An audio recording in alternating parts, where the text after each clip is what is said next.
ඔබ සැමට සුබ දවසක් වේවා. අද 2026 ජනවාරි මාසයේ 20 වෙනිදා අඟහරුවාදා. අද මට විශේෂ දවසක්. ශ්‍රී ලංකාවේ අතිගෞරව ජනාධිපති අනුර කුමාර දිසානායක මහතා ඉපදිච්ච මාතෘ නිවාසයේම ඊට වසර කිහිපයකට පසුව එනම් අදින් වසර 50කට පෙර 1976 වසරේ ජනවාරි මාසයේ 20 වෙනිදා මම මේ ලෝකෙට බිහි වුණා. අද වන විට මගේ වයස අවුරුදු 50. මම මේ සූදානම් වන්නේ වසර 50ක මාලත් අත්දැකීම් හා කිසියම් ජනතාවක් පානයේදී වැදගත් විය හැකියි. මා විසින් අනුගමනය කරන ප්‍රතිපත්ති කිහිපයක් ඔබට හඳුන්වා දීමටයි. මෙම ප්‍රතිපත්ති ඔබගේ මනසේ රෝපණය කරගන්න. එමගින් මා අද අත්විදින සැබෑ නිදහස ඔබ අත්විදින ලෙස මම ඔබට යෝජනා කරමි. මාගේ 50 වසරක ඉතිහාසය ගැන මුලින්ම කියන්නම්. මගේ දෙමව්පියන් දුප්පත් අසරණ ගොවියන්. ගොවිතැනට අමතරව මගේ මව එළවලු වෙලෙන්දියා. දෙමව්පියන් ඉගෙනුම ලබා ඇත්තේ 2 වසර පන්තියේ පමණයි. කුඩා කාල සිටම මා බෝධිසත්වයෙකු බව මට සිතෙන්නට වුණා. ඒ අනුව බුදුරජාණන් වහන්සේගේ චරිත කතා බෝධිසත්ව ජාතක කතා මා ඉතා ආශාවෙන් අධ්‍යයනය කළා. 1994 වර්ෂයේ මා බෝධිසත්වයෙකු බව ප්‍රසිද්ධිය ප්‍රකාශ කළා. ඊට පසුව අපොස උසස් පෙළ විභාගයට මුහුණ දුන් අවස්ථාවේ සිට විශ්වාස කළ නොහැකි අභියෝග ගණනකට මට මුහුණ දෙන්න සිදු වුණා. සමහර අය මට උසුළු විසුළු කරා. මා මානසික රෝගියෙකු ලෙස නම් කරා. අවසානයේ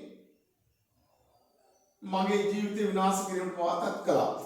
නමුත් මා කිසි දෙයකින් සැලෙන්නේ නැතුව වසර 50ක් දක්වා මගේ ජීවිතය රැගෙන ආවා. ඒ මම අසා තිබුණා සාමාන්‍යයෙන් බෝධිසත්වවරයෙක් කරලියට එනකොට එය බලවතුන්ට ගැටලුවක් වන නිසා වුන් බෝධිසත්වයන් විනාශ කිරීමට තත් කරන බව. නමුත් මා බෝධිසත්වයෙකුව ප්‍රකාශ කළේ අනියම් ලාභ ලැබීමේ අනමුරින් නොවේ, මේ ලොව වඩා යහපත් කිරීමේ අදහසින්. එනිසා මා මේ කිසි දෙයකින් සැලුනේ නැහැ.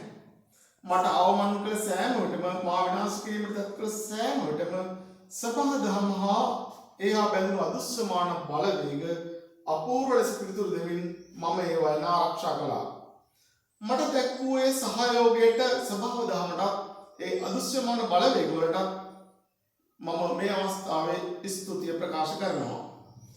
පසුගිය වසරේ ඒ කියන්නේ 2025 අගෝස්තු මාසයේ මම ඉතා දරුණු යතුරු පැදිය අනතුරකට මුහුණ දුන්නා.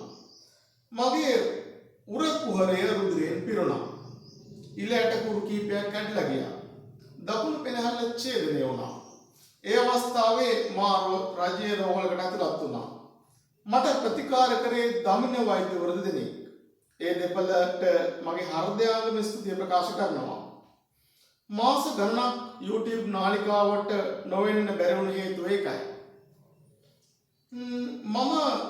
මට කොපමණ අවමාන කළත් කොපමණ බාධා එල්ල කළත් මා හොඳින් දන්නවා මරණය ජයගත් කෙනෙකු හැර අන් සතුන් මේ ලොව ඉතාම අසරණ බව. ඊට හොඳම සාක්ෂිය තමයි සතුන් ඒ තරම් අසරණ නිසා තමයි අපේ ලෝතර බුදුරජාණන් වහන්සේ අසංඛ්‍ය කල්පලක්ෂ 4ක් කියන සාරාංශික කල්පලක්ෂයක් පෙරම් පුරලා ලෝතර බුදුවරට පත් වෙලා සතුන් මරණයෙන් ගලවගත්තේ. ඇත්තටම මරණය සිදුවන මොහොතේ මොනතරම් ජගතෙක් වුණත් අසරණ වෙනවා. ඔහු අන්තිමට තීරණය කරන්නේ ඔහුගේ අනාගතය ඔහු අතීතයේ කරගත්ත කර්මයක් ස්වභාව ධර්මات එකතු වෙලා ඔහුගේ අනාගතය තීරණය කරනවා. ඒ අනුව ඊටම කීකරු විදියට ඔහුට එම තීරණයට අවනත වෙන්න සිදු වෙනවා. ඉතින් සතුන් මේ තත්වයෙන් මුදවා ගන්න අසංඛ්‍ය කල්පලක්ෂ 16ක් පෙරුම්දම් පිරු උත්තමේ අනාගතයේ බිහි වෙනවා. ඒ උත්තම පුරුෂයාගේ නාමයට ශ්‍රී ලංකාවේ උත්තරීතර නීතිය වන ආණ්ඩු ක්‍රම ව්‍යවස්ථාවේ මානව හිමිකම් ඡේදය යටතේ පණවාදී ප්‍රතිපාදන වලට පින් සිදු වෙන්නටත් මා අනුගමනය කරන ප්‍රතිපත්ති මාලාව විශ්වපාලන පක්ෂයේ ප්‍රතිපත්ති මාලාව ලෙස මෙසේ එළි දක්වන්නා. මගේ පක්ෂයේ නම සූර්යෝද්ගමනය. ඉංග්‍රීසියෙන් කියනවා නම් සන්රයිසර්ස්. ආදර්ශ පාඨය පරිපූර්ණත්වයට එක් පෙරට. ලකුණ සූර්යයා. පැහැය රන්වන් පැහැය. පුරා වසර 13ක පාසල් දිවියක්, වසර 2ක විශ්වවිද්‍යාල ජීවිතයක්, වසර 2ක වෘත්තීය අධ්‍යාපනයක් ලබා වසර 24කට ආසන්න කාලයක් රාජ්‍ය සේවයේ නියුතව සිටිමා ගොවිතැන ජීවනෝපාය කරගත් දෙමව්පියන්ගෙන් පැවතෙන්න. වසර 2500කට අධික ඉතිහාසයක් යටත් යුගයක් පසු කර පක්ෂ දේශපාලනයෙන් බටකා ණය උගුලක සිරවි දරුවන්ට හරි අධ්‍යාපනයක් ලබා දීමට නොහැකිව සාමාන්‍ය ජනතාවට හොඳ සෞඛ්‍ය සේවයක් ලබා දීමට නොහැකිව මාගේ රට මේ ඉතා අසරණ තත්ත්වයකට පත්ව ඇති මොහොතක්. පාරමීතම් පුරා ජීවන අත්දැකීම් ලත් පුජ්‍යලයක ලෙස තවදුරටත් නිහඬව සිටීමට නොහැකි බැවින් මෙම නව පක්ෂයේ ප්‍රතිපත්ති සංග්‍රහය මෙසේ ඉදිරිපත් කරනවා. මෙම ප්‍රතිපත්ති අනුගමනය කරන මෙයට ගරු කරන පුජ්‍යලයන්ට මා වටා එක්වන ලෙස ජාත්‍යාලයෙන් යුතුව ආරාධනා කරනවා. මෙම පක්ෂය ප්‍රජාතන්ත්‍රවාදීව පත්වන ඕනෑම රජයකට සහයෝගය ලබා දෙන අතර ප්‍රතිපත්ති 15කින් යුතු ප්‍රතිපත්තියේ පළමුවන ප්‍රතිපත්තිය ලෙස මගේ දේශයේ සිටින ගර්භණී කාන්තාවන්ට ඉතා ඉහළින් සැලකීමට ඔවුන්ට අවශ්‍ය ආරක්ෂාව, පෝෂණය, විටමින් වර්ග, වෛද්‍ය පහසුකම් රජයකට දැරිය හැකි උපරිම මට්ටමින් ලබා දීමට රජයට බල කිරීමට යෝජනා කරනවා. එහි දෙවන ප්‍රතිපත්තිය වන්නේ ඇය දරුවා බිහි කළ පසු එම දරුවාගේ පෝෂණය, ආරක්ෂාව, රැකවරණය රජයේ විශේෂ අවධානයක් යොමු කර සලසා දෙන ලෙස ඉල්ලා සිටීමයි. තුන්වන ප්‍රතිපත්තිය ලෙස දරුවා බිහි වූ පසු වසර 5ක් යනතුරු ඔහු කෙලිරොල් ජීවිතයකට යොමු කරනවා. ඔහුගේ පෙර පාසල් ජීවිතය වෙනුවට සෙල්ලම් මිදුල් සංකල්පයක් රැගෙන ලෙස ඔවුන් සෙල්ලමින් කෙලිදිලින් ගත කිරීමට කාලය යොදවන ලෙස එම වසර 15 ගත කරන ලෙස දෙමව්පියන්ට බල කිරීමට යෝජනා කරනවා. හතරවන ප්‍රතිපත්තිය ලෙස වසර 5න් පසු දරුවාට විධිමත් අධ්‍යාපනයක් ලබා දීම ආරම්භ කරන අතර කිසි දිනක ඔහු උදේ සිට සවස් 2 දක්වා උදේ 8 සිට සවස් 2 දක්වා පාසලක සිරකරු කිරීමට යෝජනා කරන්නේ නැහැ. ඔහු දෙමව්පියන්ගේ රැකවරණය මැද ජීවිතය ගෙවී යොදු අතර මෙරට බහුතරයක් ජනතාවගේ ජීවනෝපාය මාර්ගය වන ගොවිතැන, වඩු කර්මාන්තය, දීවර කර්මාන්තය ආදී කර්මාන්තයන් ඔවුන්ට පොහුරු කරන ලෙසට ඒ වාගේ නිරත නොවන දෙමව්පියන් සිටින දරුවන්ට කියන රාජ්‍ය සේවකයන් වගේ දරුවන්ට Taman කැමැති ඒ වගේ කර්මාන්තයන් කරන අයෙකු ලවා දරුවන් එම කර්මාන්ත හැදිරීමට යොමු කරන ලෙසට අවසානයේ පාසලක ලබා දෙන භාෂා දැනුම, සාහිත්‍ය, ගණිතය, විද්‍යාව, ආගම, සමාජ දැනුම, සාමාන්‍ය දැනුම සඳහා වසර 15 දක්වා අධ්‍යාපනය හැදෑරීමට පන්ති සඳහා යොමු කිරීමට යෝජනා කරනවා.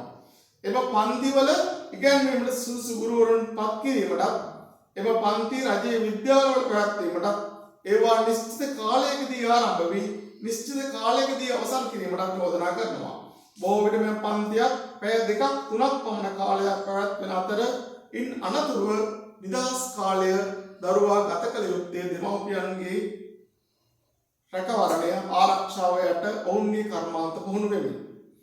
වසර 15ක් ඉගෙන ගස්පතු රජයේ විභාග පවත්වා කුසලතාවය අනුව ඔහුට රැකියාවක් තෝරාගත හැකි ලෙස නීති සකස් කිරීමට යෝජනා කරනවා. ඉන් අනතුරුව රැකියාව තෝරාගත් පසු විශ්වවිද්‍යාලවලදී එම රැකියාවට අදාළ දැනුම නිශ්චිත කාලයක් ඔහුට ලබා දීමට යෝජනා කරනවා. මෙම ක්‍රියාවලිය රජයේ මුල්‍යමය ශක්තිය මත දෙමව්පියන්ගෙන් මුදල් අය කිරීමට හෝ නොකිරීමට රජයට හැකියාව තියෙනවා. ඉන් අනතුරුව දරුවා සුසු රැකියාවක නිරත වීමට අවස්ථාව සලසන ලෙස රැකියාව උදේ 8 සිට සවස 5 දක්වා කාලයක් කරනු වෙනුවට වැඩ කොටස ඉලක්ක කරගත් තමාට අදාළ කාර්යය ඉටුකොස පසු රැකියා ස්ථානයෙන් බැහැරව යා හැකි ලෙස නීති සකස් කරන ලෙසට යෝජනා කරනවා. කිසි දිනක දරුව ජනතාව පැය 8ක 10ක සිරකරුවන් බවට පත් කරන්නේ නැහැ රැකියා ස්ථානයක. ඔවුන් ඉටු කරන කාර්යයට සාධාරණ වැටුපක් ලබා දෙන ලෙස යෝජනා කරනවා. 10 වන ප්‍රතිපත්තිය ලෙස ඔවුන්ට කැමති ශ්‍රේෂ්ඨයක අධ්‍යාපනය හැකියාවේ හැකි ලෙසත් ඕනෑම රැකියාවක හෝ කිහිපයක නිරතවිය හැකි ලෙසත් නීති සකස් කිරීමට යෝජනා කරනවා. 11 වන ප්‍රතිපත්තිය ලෙස ජනතාවගෙන් සාධාරණ බදු මුදල් අය කිරීමටත් එම බදු මුදල් ඉහත කාර්ය නිසා යෙදවීමටත් යෝජනා කරනවා. 12 වන ප්‍රතිපත්තිය ලෙස රටේ ආරක්ෂාව අංක ලෙස සැලකීමටත් යුද හමුදාව ශක්තිමත් කිරීමටත් පොලිසිය ශක්තිමත් කිරීමටත් යෝජනා කරනවා. 13 වන ප්‍රතිපත්තිය ලෙස යුද්ධය පසුතැවීම උදෙසා කිසි ලෙසකින්වත් වසර 10ක 15ක් ගත කිරීමට යෝජනා නොකර උපරිම වසර 3ක කාලයක් ඇතුළත සියලු අධිකරණ කටයුතු අවසන් කරන ලෙසට යෝජනා කරමි. 14 වන ප්‍රතිපත්තිය ලෙස ආගමික නායකයන්ට උපරිමව සලකන ඕනෑම ආගමක් ඇදහිීමට නිදහස ලබා දෙන නීති සකස් කිරීමට යෝජනා කරනවා. ඒ ආගමික නායකයන්ට වෙනත් කටයුතු යෙදීම තහනම් කරන අතර ඔවුන් වෙනත් කටයුතු වල යෙදෙනම් ඔවුන් ආගමික නායකයන්ගේ සැලකීම නතර කරන ලෙසට උපදෙස් ලබා දෙනවා. ආගමික නායකයන්ට කිරීමට සිදු ඇත්තේ ජනතාවගේ මානසික සෞඛ්‍ය ප්‍රවර්ධනය කිරීම සහ මනස ශක්තිමත් කිරීමට අවශ්‍ය උපදෙස් සහ අවවාද අනුශාසනා ලබා දීමයි. 15 ප්‍රතිපත්තිය ලෙස කිසිම සංවරයක් නැතුව පාලනයක් නැතුව පොවන සතුන් බලය යොදා පාලනය කිරීමට අනුකම්පාව පසකලා වැරදි කරන මිනිසුන්ට සතුන්ට උපරිම දරුවන් ලබා දීමට යෝජනා කරනවා. මෙසේ ගොඩනගනු ලබන මගේ මනෝමය පක්ෂයෙන් පාලනය වන දේශය නිෂ්පාදන ආර්ථිකයක්, නව දැනුම සොයන ආර්ථිකයක්, එස්දා දිරිගන්වන නව නිපයම් අගය කරන ස්වර්ණීය දේශයක් ලෙස අතීතයේගත් සියලු ණය ගෙවා දමමින් ශක්තිමත් අනාගතයකට මුහුණ දෙනු ඇතැයි මගේ බලාපොරොත්තුවයි.